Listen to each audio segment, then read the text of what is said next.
Assalamualaikum warahmatullahi wabarakatuh. Kembali lagi bersama saya Irwan Wahyudin di channel Irwan Official.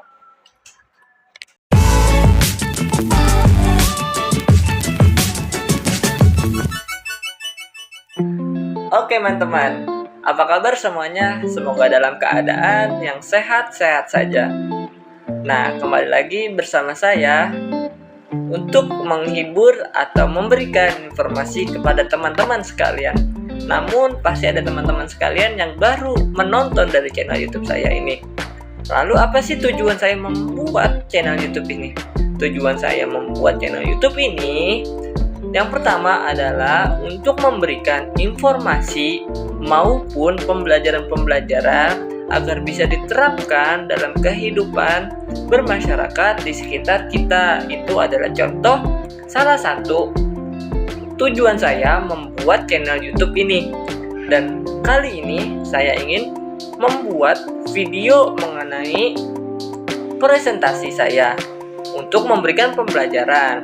Nah, tanpa berlama-lama lagi, mari saja kita masuk ke materi presentasinya. Namun sebelum saya memulai, izinkan saya untuk mengingatkan kepada teman-teman sekalian agar bisa mensubscribe, like, dan komen dari channel YouTube saya, yaitu Irwan Official. Itu adalah channel YouTube saya.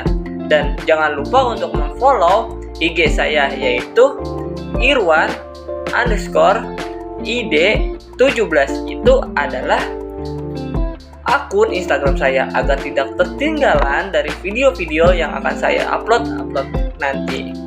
Nah, mari saja kita masuk ke materi pembelajarannya. Cikicus.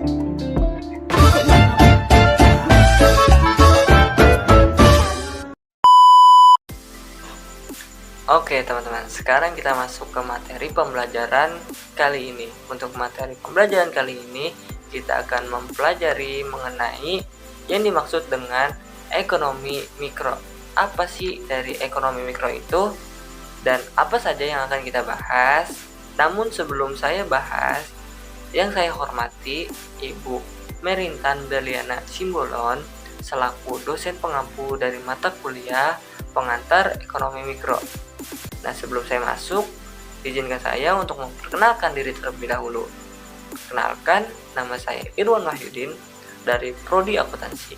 Dan untuk nomor NIM saya yaitu 2902250023. Nah, di sini saya mencantumkan dari channel YouTube saya dan juga akun Instagram saya agar bisa teman-teman berteman, agar kita saling mengingat dan saling memberikan informasi-informasi yang dapat bermanfaat bagi kita di lingkungan sekitar. Nah, tanpa berlama-lama lagi, mari saja kita masuk ke materi pembelajarannya. Untuk materi pembelajaran kali ini yang akan kita bahas, yang pertama yaitu mengenai supply. Apa sih maksud dengan supply? Supply adalah suatu yang mengacu pada jumlah produk atau layanan yang tersedia di pasar pada berbagai tingkat harga dalam periode waktu yang tertentu. Pada umumnya, hubungan antara harga dan supply adalah positif. Artinya semakin tinggi harga, maka semakin banyak produsen yang menyediakan produk yang telah dia sediakan. Yang kedua, yaitu kita akan masuk mengenai demand. Demand atau bisa kita kenal dengan permintaan. Permintaan mengacu pada tingkat keinginan dan kemampuan konsumen untuk membeli produk atau layanan tertentu pada tingkat harga dan periode tertentu. Hubungan antara harga dan permintaan biasanya lebih ke negatif. Artinya semakin tinggi harga, permintaan akan cenderung menurun. Yang ketiga yaitu kita membahas tentang elastisitas. Elastisitas adalah ukuran responsibilitas permintaan dan supply terhadap perubahan harga atau faktor lainnya. Elastisitas harga permintaan mengukur sejauh mana permintaan berubah sebagai respons terhadap perubahan harga. Jika perubahan persentase dalam permintaan lebih besar dari perubahan persentase harga, maka permintaan dianggap elastis. Namun, jika perubahan persentase dalam permintaan kurang lebih berubah persentase dalam harga, maka permintaan dianggap inelastis. Yang keempat, yaitu kita akan membahas mengenai keseimbangan. Apa dari keseimbangan ini? Keseimbangan terjadi ketika supply atau permintaan berada pada tingkat yang sama di pasar. Pada titik keseimbangan, tidak ada kecenderungan perubahan harga atau jumlah permintaan dan supply. Harga, keseimbangan, dan kualitas keseimbangan mencerminkan titik di mana produsen dan konsumen sepakat dalam transaksi yang telah dilakukan bersamanya. Nah, di sini adalah tentang kurva supply. Kurva supply atau kurva permintaan merupakan suatu kurva yang menggambarkan sifat hubung antara harga suatu barang dengan suatu jumlah barang tersebut yang dimintanya. Nah, untuk kurva contohnya yaitu bisa dilihat di gambar samping tersebut. Nah, yang kedua yaitu kita masuk mengenai kurva demand atau kurva penawaran. Kurva penawaran merupakan kurva yang menunjukkan hubungan antar harga atau suatu barang dengan jumlah yang telah ditawarkan. Dan untuk contoh dari kurvanya bisa dilihat di dalam slide tersebut. Yang ketiga yaitu adalah kurva elastisitas. Kurva elastisitas ini kita bagi menjadi dua. Yang pertama adalah kurva elastisitas permintaan, yang kedua adalah kurva elastisitas penawaran. Kurva elastisitas permintaan adalah kurva yang bersifat elastis yang terjadi yaitu apabila harga perubahan maka permintaan akan mengalami perubahan dengan persentase yang lebih perubahan di harga. Nilai koefisien elastisitas dari permintaan yang bersifat elastis adalah lebih besar dari 1. Bentuk kurva ini adalah cenderung lebih relatif mendatar namun tidak sejajar dengan sumbu datarnya. Yang kedua yaitu kurva elastisitas penawaran. Kurva elastisitas ini bersifat penawaran. Yang lain adalah penawaran elastis. Penawaran elastis ini terjadi apabila perubahan harga mengakibatkan terjadinya perubahan penawaran yang relatif besar. Bentuk kurva ini biasanya relatif mendatar dan cenderung sejajar dengan sumbu horizontalnya. Selanjutnya yaitu adalah kurva keseimbangan. Kurva keseimbangan bisa dilihat di gambar tersebut. Nah, selanjutnya adalah mengenai pasar monopoli. Teman-teman pasti telah mengenal apa itu monopoli. Monopoli yang dimaksud ini adalah bukan suatu permainan, namun adalah mengenai prinsip di suatu pasar atau pasar internasional. Apa sih dari pengertian pasar monopoli ini? Pasar monopoli adalah situasi di mana ada satu produsen dan penjual tunggal yang menguasai seluruh pasaran untuk suatu produk atau layanan yang tertentu. Dalam pasar monopoli, produsen memiliki kekuatan besar dalam menentukan harga atau kualitas yang ditawarkan kepada konsumennya. Nah, ada beberapa prinsip atau beberapa karakter yang dimiliki oleh suatu pasar monopoli tersebut. Untuk karakter pertama adalah tidak adanya persaingan. Karena apa? Karena suatu pasar monopoli akan merentas bila ada pesaing yang menyaingi pasar tersebut. Maka dari produsen pertama akan menaruh atau akan membeli saham tersebut agar perusahaan yang satu ini menguasai pasaran tersebut. Itu karakter yang pertama. Yang kedua adalah karakternya hambatan masuk yang lebih tinggi. Karena apa? Karena suatu produsen satu ini tidak ada hambatan yang masuk lainnya. Karena jika produsen tersebut ada yang menyaingi, maka produsen tersebut akan menjatuhkan atau akan mengharuskan produsen lain agar harga lebih tinggi daripada harga produsen pertama. Itu adalah karakter yang kedua. Karakter yang ketiga adalah pasar monopoli ini memiliki kekuatan pasar yang lebih tinggi atau kekuasaan pasar di atas segalanya. Karena apa? Karena di pasar monopoli ini suatu produsen tersebut harus lebih menguasai di suatu pasaran dan tidak boleh ada yang bisa menyaingi dari produsen yang paling tinggi. Yang keempat adalah karakter pasar monopoli itu adalah kurva permintaan yang berfungsi sebagai kurva pasar. Karena apa?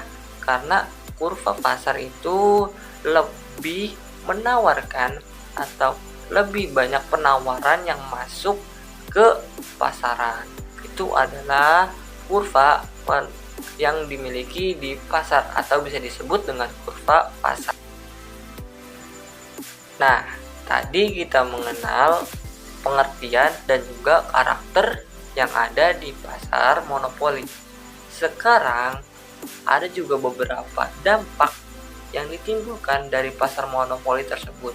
Untuk dampak yang pertama yaitu harga yang dipasarkan oleh pasar monopoli ini relatif lebih tinggi. Karena apa? Karena pasar monopoli ini menguasai seluruh pasar dan suatu harga atau kualitas ditentukan oleh produsen tersebut, maka produsen ini semena-mena untuk menentukan harga bisa lebih tinggi daripada produsen lain. Jika produsen lain lebih rendah, maka produsen pertama akan menyuruh atau mengharuskan produsen yang lain agar bisa harganya lebih tinggi daripada harga produsen pertama. Itu adalah dampak yang pertama. Contohnya ketika Pertamina atau perusahaan Pertamina menaikkan harga yang pertamanya harganya sejumlah 7.500 dan menaikkan seharga 10.000, maka perusahaan lain harus meninggikan harga bensinnya lebih tinggi daripada Pertamina. Itu adalah dampak yang pertama yang ditimbulkan oleh pasar monopoli. Yang kedua adalah dampaknya kualitas produk yang relatif lebih rendah. Karena apa? Karena pasar monopoli ini menimbulkan produsen lebih semena-mena untuk menawarkan produknya, tidak ada saingan, maka kualitasnya semena-mena dikuatkan oleh produsen tersebut. Dan yang dampak ketiga adalah kurangnya inovasi. Nah, bisa dilihat dari kualitas rendah, maka inovasi yang ditimbulkan itu kurang dan relatif lebih sedikit inovasi-inovasi yang ditimbulkan oleh produsen tersebut.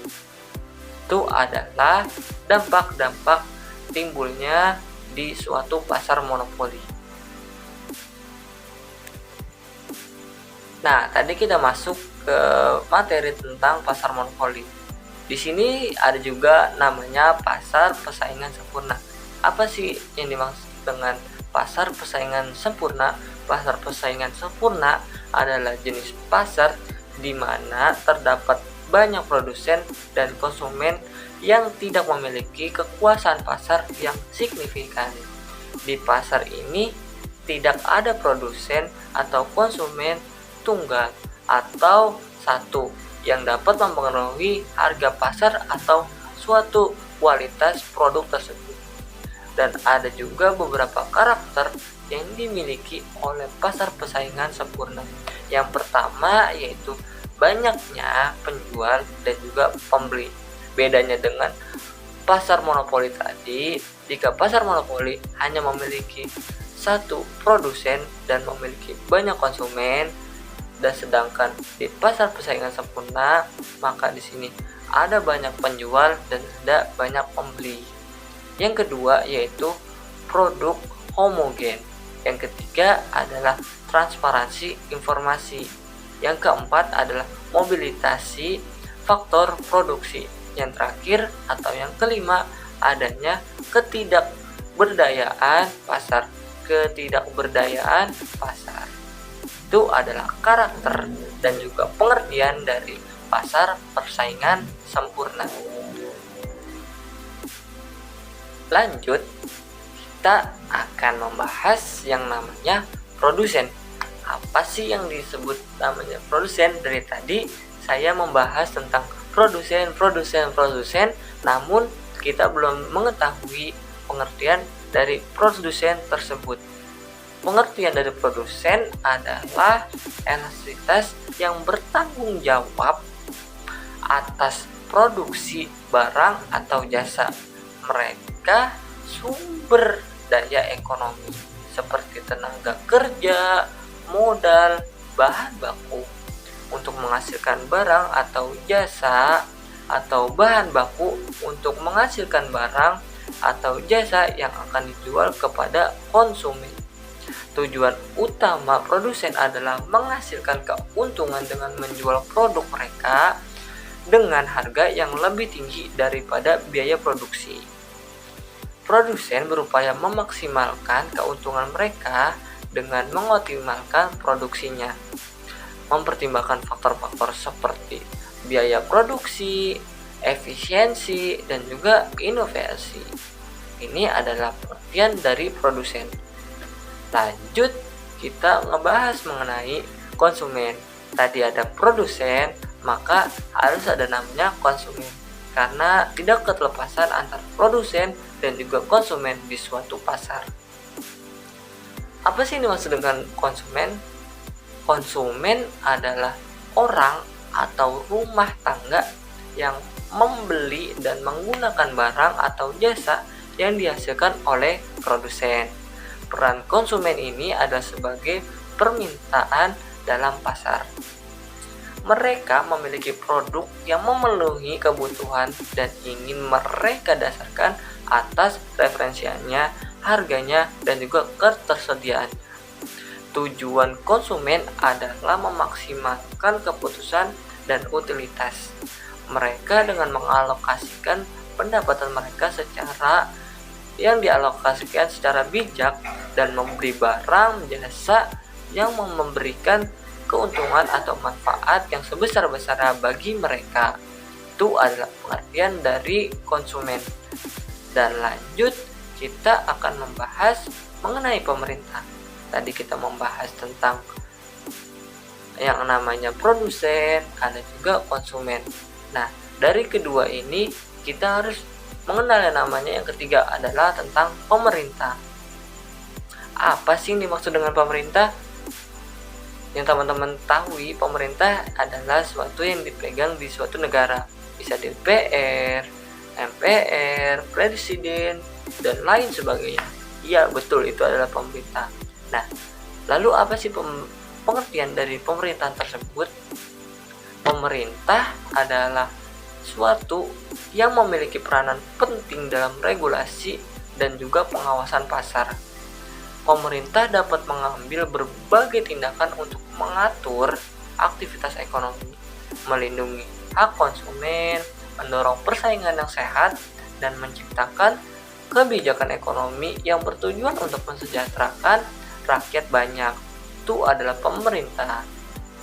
Pemerintah ini biasanya banyak lembaga-lembaga yang mengawasi tentang ekonomi.